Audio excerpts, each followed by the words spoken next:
ஆண்டவராகிய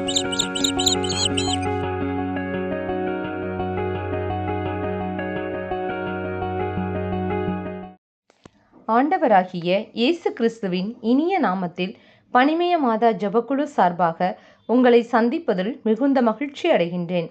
நாம் இன்று தியானிக்க எடுத்திருக்கும் திருவசனம் ரூத்து அதிகாரம் 2 இறைவசனம் 12.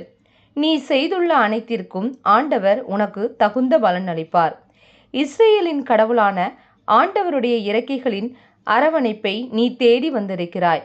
அவர் உனக்கு முழு நிறைவான பலனை அருள்வார் என்றார். நாம் தியானிப்போமா? கிறிஸ்து இயேசுவுக்குள் பிரியமான சகோதர சகோதரிகளே, கிறிஸ்து இயேசுவின் அன்பும் சமாதானமும் உங்களோடு என்றும் இருப்பதாக. கிறிஸ்து இயேசுவுக்குள் பிரியமானவர்களே, சுமை சுமந்து சோர்ந்திருப்போரே, எல்லோரும் என்னிடம் வாருங்கள், நான் உங்களுக்கு இளைப்பாறுதல் தருவேன் என்று நம்மை ஆற்றி தேற்றுகிறார் நம் இறைவன். அவருடைய செட்டைகளின் கீழ் அடைக்கலம் புகும் நமக்கு நிறைவான பலனை தருவார்.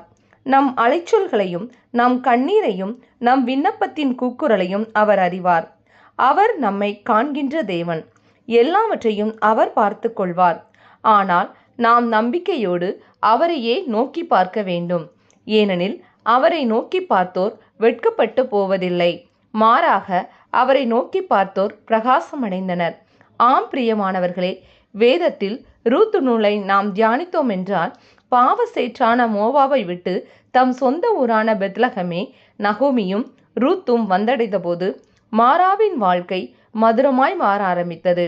தனது வாழ்க்கையில் இழப்பு, துயரம், கண்ணீர் ஆகியவற்றை அனுபவித்து வந்தவர்கள் கடவுள் வகுத்த திட்டத்தின்படி தம்மை வாழ ஒப்பு கொடுத்ததன் விளைவாக இழந்த வாழ்க்கையையும் சந்தோஷத்தையும் ஆண்டவருடைய அரவணைப்பையும் பெற்றுக்கொண்டனர்.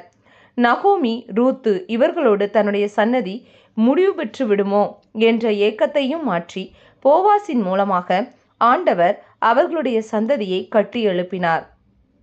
இயேசு கிறிஸ்துவின் மூதாதையர் பட்டியலில் ரூத்தின் பெயரும் இடம்பெறச் செய்தார்.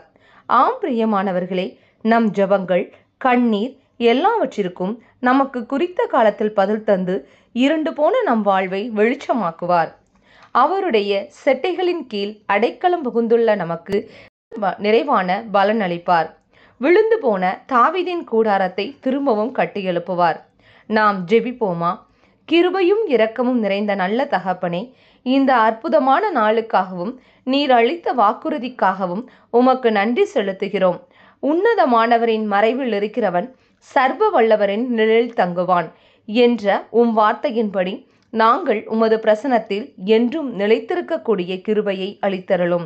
மேலும் உமது இறக்கைகளின் கீழ் அடைக்கலம் புகுந்துள்ள எங்களுக்கு நிறைவான பலன் அளித்து எங்கள் வாழ்வை ஆசிர்வதிப்பீராக.